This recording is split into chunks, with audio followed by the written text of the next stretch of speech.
Hello, welcome back to Louisville Now. I'm Gary White with MetroTV, and today we're going to be going to the ballet, and I have the new artistic director for the Louisville Ballet here with me, Anthony Krutzkamp. Thank you for being here, Anthony. Oh, thank you for having me. So you are now the new artistic director for the Louisville Ballet, and the Louisville Ballet has a long history. It's actually one of the oldest ballet companies in the country. Is that correct? Yes, as we just learned. Yes. It's the fifth oldest ballet company in the United States. And you have a long history with Kentucky because you are actually a Kentucky native, correct? Yes, I was born in northern Kentucky. I'm really happy to be back. Well, we're happy to have you here as well. And we're going to get to talk about the season that's coming up, but also what's planned for the 75th anniversary season that's going to be here next year. But let's talk a little bit about Anthony first, if we could. Okay. So tell us a little about yourself. I have a brother and a sister. No one in the arts except for me. Started dance because I was hyperactive. Eventually, I was given a full scholarship to the Virginia School of the Arts. Wow. Then from there, I joined the Cincinnati Ballet, who was exceptionally kind to me. I became a principal at 23, which was great because that meant I could retire early and not break my body. Yeah. But I did end up being the second company director at Kansas City Ballet when a headhunter reached out, and I ended up being the artistic and executive director of Sacramento Ballet. Okay. Then Leslie, the CEO of Louisville Ballet, sent everyone in Dance USA an email, and I wrote her back and I said, "Here's my CV, here are my videos, here's everything." So then I forgot. I'm married with two beautiful daughters, Embryo and Riley. My wife is actually the second company director in Sacramento Ballet.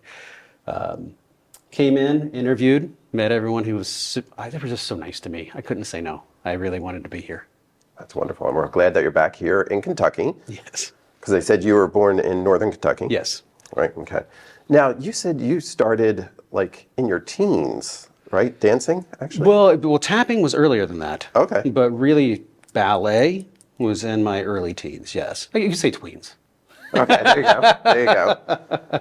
And what made you decide on ballet as your primary source? Well, I was hyperactive. Yeah. And once I began, they were very smart. Not only did they tell me about being able to travel and see the world, but when you start in dance, it's very proper. And for me, that was very hard to sit still through. So the school director actually called my mother and said, "Take Anthony out of school next Wednesday. We need him to come to Cincinnati Ballet and watch company class so we can see all the guys flying around in the air." Well, I didn't know those steps existed. I didn't know you could throw your leg in the air and spin and come down. I didn't know you could do 7 pirouettes. Wow. I didn't know. I had just been learning these small things. And that's where I just really took off in dance. Being able to travel, see the world, and knowing, well, flipping around in the air is really fun. I bet, yes. So you are the new artistic director. So what is your artistic vision for the Louisville Ballet? It needs to be the everything company. Some companies position themselves to be these older, classical companies, but we're a living museum, but we have to be every museum. We have to do the classics, we have to do neoclassical, but we need to do modern, and we need to do right now contemporary. And the greatest part about contemporary right now is it's taking different forms on different continents. Like really what's happening in Europe isn't exactly what's happening here. Mm-hmm. And what's happening here is not exactly what's happening in Asia, right? South America, where the influence comes from. I want our dancers to dance all of it. That makes the best dancer. And if the artists are going to put their hopes and dreams on my shoulders, I need to give them the right now work. You can go to Stuttgart and see it. You can go to New York and see it. You can go to Shanghai and see it. You can go to Buenos Aires and see it. Mm-hmm. I want them to feel all that, but also at the same time, it's for our city. Like, we need to be relevant. Absolutely. I mean, you need to know when you come to the theater, you're going to see a product that a much larger city could carry. But no, it's here, and it's happening now. And I'm very into having those kind of works created on the company, so that way, anytime that piece is done again, and that program is going to say, premiered Louisville Ballet 2026, 2027, right? And I think that's really important. I don't think enough companies, well, I have my own vision, but you have to push. You have to push the dancers to the limit of where their technique ends so they can become better, but then you have to challenge your audience because it's like watching a movie. You can only watch Mary Poppins so many times. Sometimes you need a documentary. Sometimes you need something that's going to push you. It could be psychology-wise, it could be heightened movements, things like that, but that's how we have to start viewing our art form. We have to give Louisville peaks and valleys in artistic nature. That's something that I've done in the past, and I think that's why I'm hired here. But I also want to be viewed, I want us to be viewed nationally and then internationally. I want us to take our minds past these city limits and know in today's world, you can just go on Instagram and see our dancers. You can see the works we're doing. You can get on Facebook, YouTube, TikTok, everything's at your fingertips.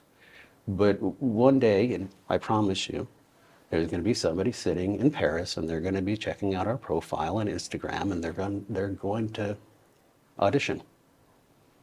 That's It's going exciting. to happen. A lot of exciting stuff. And they're going to also see it here on Metro TV. Yes, they will. Yes. So there's a lot of exciting stuff coming down the pike. Yeah. I can see that. But let's talk right now about what's coming in the near future. And that's the season that you didn't get to plan, but you're going to be implementing, correct, for Yes. the new season. Yes. So tell us what's going to be in store for us in the near future. All right. Next week, on the 10th, is opening night for Ellen Jones' Dracula. And then 2 shows on the 11th. It's what we call pas de deux when a man partners a woman. They're stellar and dangerous, actually. So we took a lot of time with it. But the story is told extremely well. The music is a bit eerie in a way other productions of Dracula's don't. Actually, they go for more a melodic way of doing this, but it's not. It definitely gets you in your heart. And then, of course, we have the Brown Forman Nutcracker. I think that's the 12th through the 22nd. I'm excited to visit that with the dancers because Val Caniparoli is the choreographer, and I actually performed in his very first Nutcracker. Oh, wow. Yeah, so I have a feeling there's going to be similarities A lot I of can help history. out with. Yeah. And then in February, we have Swan Lake. You know, that's the ballet, besides Romeo and Juliet, really, that I danced the most. For a while, I was, you call it a principal guest artist in Japan in the summers. And so you would fly and you would meet your partner. Seriously, There you go. 4 days later. Yeah, no, really. It's like, There you go. nice. 3 days later, you're performing, but that partner doesn't come with you. So then you're going to Osaka, meeting your new partner. The show isn't quite exactly the same, so you're memorizing the differences, not the similarities. And you can do that for 9 weeks. So I've seen many different versions, and I'm very excited to work with the dancers because it's little things that no one notices, like how you drop your arm as a prince, how fast, how melodic, Oh, wow. how you gesture, because it's not a romantic period ballet. We need to stay within the classic time of it. They're going to learn more about miming on stage and what it means, like the crown. I'm so excited to teach them that. It's something that I'm amazingly comfortable with. And then, of course, there's the choreographer showcase at the end of the season in March. And I love the idea behind it. It's the dancers have been listening to someone else's instruction and their ideas for a whole season. And I know they have to have this packed up artistic energy, but they're the ones that get to choreograph. They get to pick pieces with their peers. Because I think one thing that's important is to be able to create choreographers. I mean, somebody has to take us into the future, right? And if we keep doing something like this every single year, you're going to see more internationally acclaimed choreographers come out of Louisville. Yeah. It's a great opportunity for them. Yes. Yes. So we also want to mention, in conjunction with Dracula, you're doing something special on Friday, October 3rd. I love this tie-in. Yes. Right? And it's with the Red Cross for a blood drive. We're a blood drive, yes. Dracula will actually be there. Oh, there you go. I thought that's how you're getting the blood. Yeah, exactly. Yes. Yeah, but I think it's a wonderful thing to do for not only promoting the ballet, but it's good saving lives.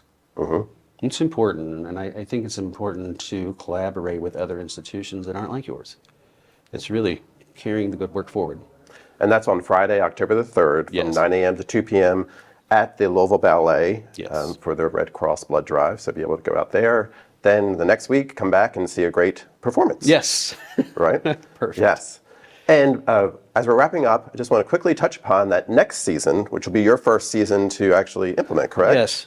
Will be the 75th anniversary season. Yes, it will.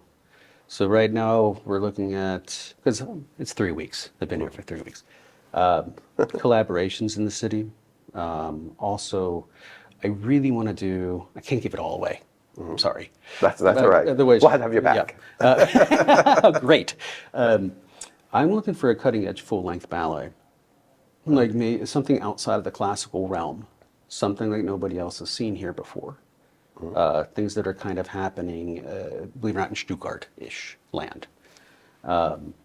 I'm also looking at bringing, as I said before, choreographers from different continents and blend them all together in one show in a triple bill.